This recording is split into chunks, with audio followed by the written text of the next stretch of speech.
તો દોસ્તો બીજા સૌથી મહત્વપૂર્ણ સમાચાર સામે આવ્યા છે। તહેવારો પર એસટી દોડાવશે 6500 કરતા વધારે એક્સ્ટ્રા ટ્રીપો। જી હા દોસ્તો, હવે તહેવારોની સિઝન શરૂ થવા જઈ રહી છે અને જે કારણે મુસાફરોમાં પણ મોટો વધારો થશે, જે કારણે લોકોને અગવડતા ન પડે તે માટે જીએસઆરટીસી દ્વારા વધારાની 6500 કરતા વધારાની ટ્રીપો દોડાવવાનો નિર્ણય કરવામાં આવ્યો છે। તો જેમાં જન્માષ્ટમીના તહેવાર નિમિત્તે ડાકોર, દ્વારકા અને શામળાજી જેવા પ્રસિદ્ધ કૃષ્ણ મંદિરો ઉપર દર્શનાર્થે જતા મુસાફરો માટે સ્પેશિયલ બસોનું સંચાલન કરવામાં આવશે।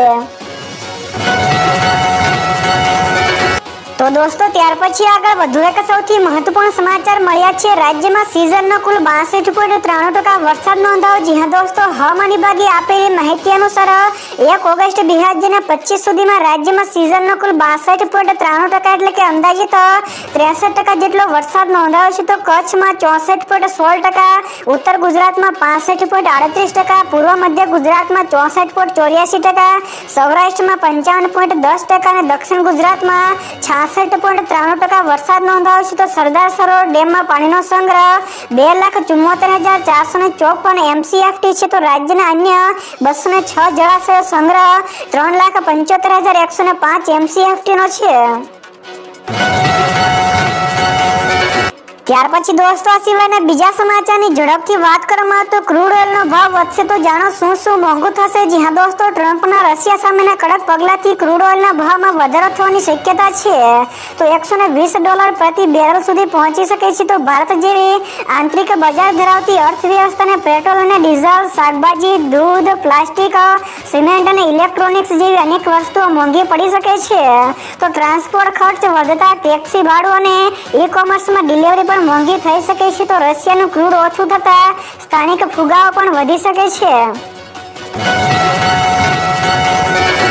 તો દોસ્તો બીજા સૌથી મોટા સમાચાર સામે આવ્યા છે। બાલવાટિકામાં પ્રવેશ માટેના નવા નિયમો। જી હા દોસ્તો, ગુજરાત સરકાર દ્વારા રાષ્ટ્રીય શિક્ષણ નીતિ 2020ના અમલીકરણ માટે નવા નિયમો ઘટાડ્યા છે। તો નવા નિયમો અનુસાર 4 વર્ષથી ઓછી ઉંમર ધરાવનાર બાળકોને જુનિયર કેજી એટલે કે 4 થી 5 વર્ષના બાળકોને સિનિયર કેજી અને 5 થી 6 વર્ષના બાળકોને બાલવાટિકામાં દાખલ કરી શકાશે। તો તમામ ખાનગી અને પૂર્વ પ્રાથમિક શાળાઓ માટેની નોંધણી ફરજિયાત રાખવામાં આવી છે। તો વાલી અથવા તો શિક્ષકો મંડળની રચના અને ટ્રાયલ માસ્ટર મીટિંગ અનિવાર્ય રહેશે। તો દોસ્તો ત્યાર પછી આગળ વધુ એક સૌથી મોટા સમાચાર, ફરી એકવાર લાખ રૂપિયાને પાર પહોંચ્યું સોનું। જી હા દોસ્તો, સોનાના ભાવમાં ગઈકાલે 1540 રૂપિયાનો વધારો નોંધાયો છે, જેમાં દિલ્હીમાં 24 કેરેટ સોનાનો ભાવ 1,01,350 રૂપિયા પ્રતિ 10 ગ્રામે છે, જ્યારે 22 કેરેટ સોનાનો ભાવ 92,900 રૂપિયા પ્રતિ 10 ગ્રામે છે। તો રાજ્યમાં 22 કેરેટ સોનાનો ભાવ પ્રતિ 10 ગ્રામે 92,950 રૂપિયા અને 24 કેરેટ સોનાનો ભાવ 10 ગ્રામે 1,01,400 રૂપિયા છે।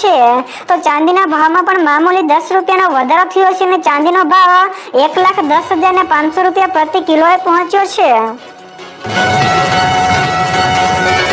તો દોસ્તો બીજા સૌથી અગત્યના સમાચાર સામે આવ્યા છે। ગંગામાં પાણીની આવક ઉપર ચોંકાવનારો દાવો। જી હા દોસ્તો, ગંગા નદીના ઉનાળામાં પાણી ક્યાંથી આવે છે તેના ઉપર નવો દાવો કરવામાં આવ્યો છે, જેમાં ઉત્તરાખંડના રૂડકી સ્થિત આઈઆઈટી દ્વારા દાવો કરાયો છે કે નવા દાવા પ્રમાણે આ પાણી ગ્લેશિયર પીગળવાથી નહીં પરંતુ ભૂગર્ભ જળમાંથી આવે છે। તો જે નદીના મધ્ય ભાગમાં પાણીના સ્તરમાં 120%નો વધારો કરે છે। તો આઈઆઈટી રૂડકીના સંશોધકોએ ગંગા અને તેની સહાયક નદીઓનું વિગતવાર વિશ્લેષણ કર્યા પછી આ દાવો રજૂ કર્યો છે।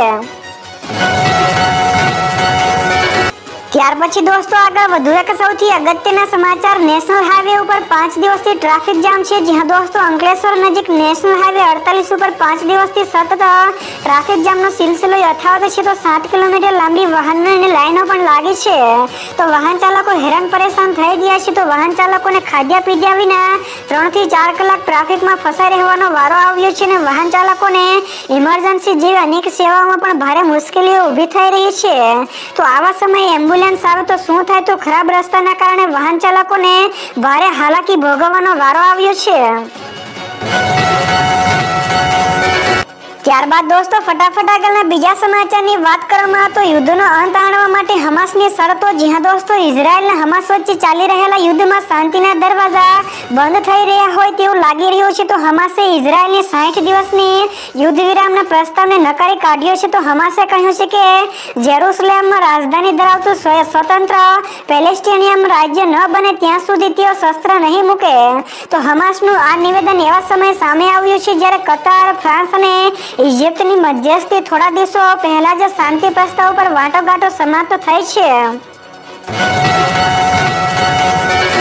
તો દોસ્તો બીજા સૌથી મહત્વપૂર્ણ સમાચાર સામે આવીએ છીએ. 10 માંથી 7 કંપનીઓના મૂલ્યમાં થયો ઘટાડો. જ્યાં દોસ્તો યુએસ ટેરિફ અને ટ્રેડ ડીલના તણાવ વચ્ચે ગયા અઠવાડિયાના વેપારીઓમાં દેશમાં ટોચની 10 કંપનીઓમાંથી 7 કંપનીઓના મૂલ્યમાં ₹1.35 લાખ કરોડનો ઘટાડો થયો છે. તો ટીસીએસમાં સૌથી વધારે નુકસાન કરનારી કંપની હતી. તો હાલ કંપનીનું માર્કેટ કેપ ₹47,487 કરોડથી ઘટીને ₹10.87 લાખ કરોડ થયું છે. તો એરટેલનું મૂલ્ય પણ ₹29,936 કરોડ, બજાજ ફાઇનાન્સનું મૂલ્ય ₹22,806 કરોડ અને ઇન્ફોસેન્સનું મૂલ્ય ₹18,694 કરોડ ઘટ્યું છે.